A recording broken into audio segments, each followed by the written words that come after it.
வணக்கம். இன்னைக்கு பாத்தீங்கன்னா பாண்டியன் ஸ்டோரி இன்னைக்கு நான் ப்ரமோ தாங்க பார்க்க போறோம். அதுக்கு முன்னாடி என்னோட சேனலை சப்ஸ்கிரைப் பண்ணி வச்சுக்கோங்க. வாங்க கதைக்குள்ள போலாம். இப்ப பாத்தீங்கன்னா தங்கமயில் சரவணனோட கேஸ் வந்து கோர்ட்டுக்கு வந்துருச்சு போல. அதுக்காக என்ன பண்றாரு, சரவணன் கிட்ட வந்து பாண்டியன் பேசுறாரு.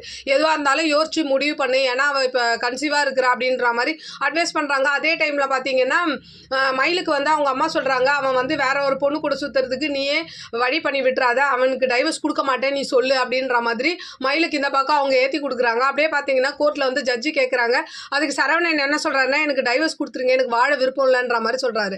அப்புறம் தங்கமயில என்ன சொல்றாங்கன்னா, எனக்கும் டைவர்ஸ் கொடுத்துருங்க, எனக்கு வாழ விருப்பம் இல்லைன்ற மாதிரி சொல்ல, அப்போ ஜட்ஜே கேட்குறாங்க, நீ தானே சேர்ந்து வாழணும்னு ஆசைப்பட்ட அப்படின்னு கேட்கும்போது, இல்லை இப்போதைக்கு எனக்கு தேவையில்லை, அவர் வேணாம் அப்படின்ற மாதிரி சொல்லிட்டு என்ன பண்றாங்க, இந்த விஷயம் என்ன பண்ணுது பாக்கியத்துக்கு தெரிஞ்சு, பாக்கியம் வந்து பாத்தீங்களா எப்படி அவள் வாழ்க்கையை கெடுத்துட்டு வந்து நிற்கிறா, ஒரு பொண்ணு எப்படி குழந்தைய தனியாக வளர்க்க முடியும் அப்படின்னு கேட்கும்போது, என் பிள்ளைய நான் தனியாக வளர்த்துக்குவேன், எனக்கு அந்த தைரியம் இருக்குதுன்ற மாதிரி மயில் சொல்கிறாங்க. அப்படியே இன்னைக்கான ப்ரோமோ முடிக்கிறாங்க. பார்க்கலாம் திங்கக்கிழமையிலேருந்து என்ன நடக்குதுன்னு பார்த்துட்டு நான் உங்களுக்கு ரிவ்யூ கொடுக்குறேன். என்னோட சேனல் பிடிச்சிருந்தா லைக் பண்ணுங்கள், ஷேர் பண்ணுங்கள், கமெண்ட் பண்ணுங்கள். என்னோட சேனலை சப்ஸ்கிரைப் பண்ணி சப்போர்ட் பண்ணுங்கள். நன்றி, வணக்கம், பாய்.